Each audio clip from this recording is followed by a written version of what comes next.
印度首次出动双航母战斗打击群在海上进行军演，但这2艘航母或多或少都有着毛病没有解决。但就是这么一对一瘸一瞎的航母组合，印度居然想要对标中国，这是怎么一回事呢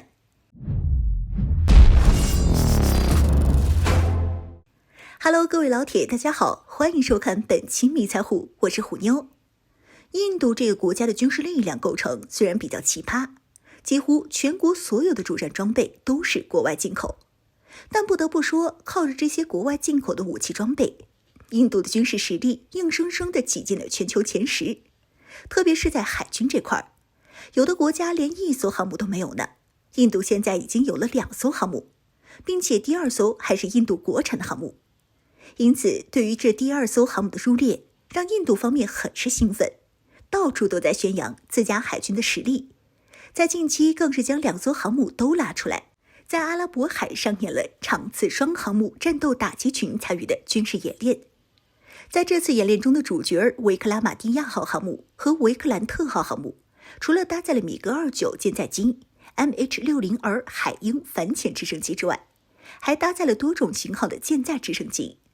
特别是维克兰特号，这还是这艘航母自服役以来第一次参与这种有着双航母出席的大型军事演习。按照印度方面的说法，这次的双航母打击演练成功地证明了印度的海基空中力量在维持海上优势作战方面的作用，展示了印度海军在海上进行持续作战的能力，同时也实现了维护印度国家利益的承诺。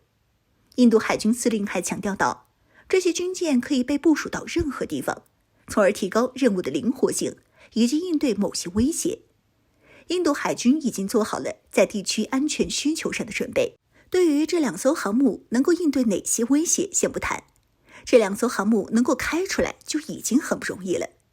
作为印度的1号航母维克拉玛蒂亚号的诞生时间可以追溯到上世纪，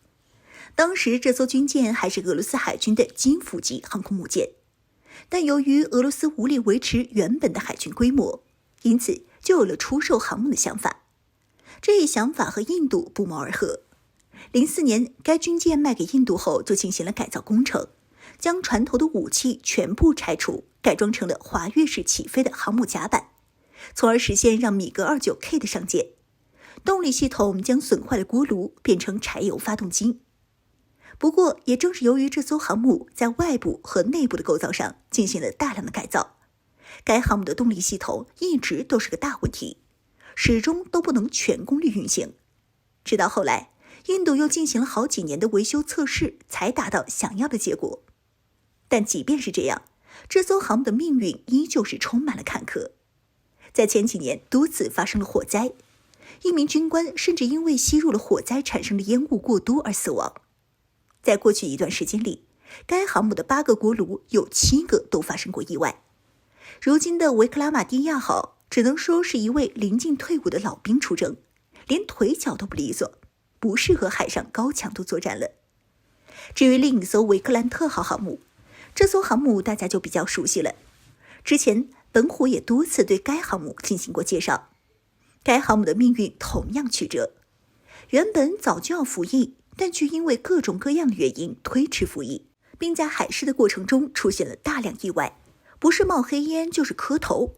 现在这航母尽管是出现在了阿拉伯海上进行军演，但从放出的图片和视频来看，这艘航母的 ELM-2248 有源相控阵雷达仍未安装，也就是说，这艘航母还处于一个瞎子的状态，面对敌方的海陆空中目标，根本无法进行跟踪探测并做出火控建议。如果说印度想凭借维克拉玛蒂亚号和维克兰特号这一瘸一瞎的组合来应对某些威胁的话，恐怕还有点难度，特别是这个威胁还可能是中国的情况下。